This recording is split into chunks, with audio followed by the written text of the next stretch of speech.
আমরা পরীক্ষা দিলেই ফেল করি। আর ফেল করবো না কেন? আমরা তো পড়ার সময় পাই না। কারণ 365 দিনে 1 বছর, এর মধ্যে 52 দিন শুক্রবার, তাহলে থাকে কত? 313 দিন।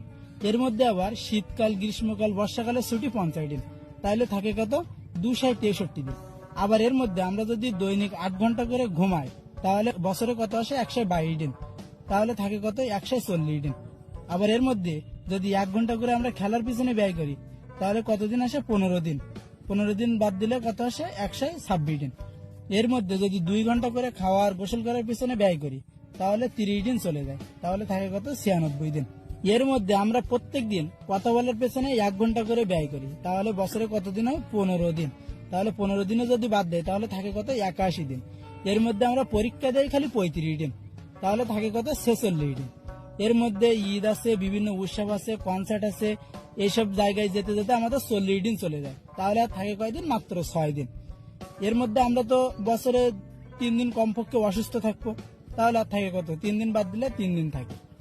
এই 3 দিনের মধ্যে আমরা ঘুরতে যাবো আবার কমপক্ষে 2 দিন, তাহলে থাকে কত? 1 দিন। এখন কি মনে হচ্ছে একদিন আমাদের পড়ার সময় থাকে না? জন্মদিন কোথায় যাবে? আমরা তো জন্মদিন পালন করবো নাকি? তার মানে জন্মদিনেও 1 দিন চলে যায়, তার মানে আমাদের পড়ার সময় পায় না। তো তাহলে আমরা পরীক্ষায় ফেল করবো না কেন? এই জন্য আমরা পড়ার সময় পাই না বলে পরীক্ষায় ফেল করবো, ঠিক আছে?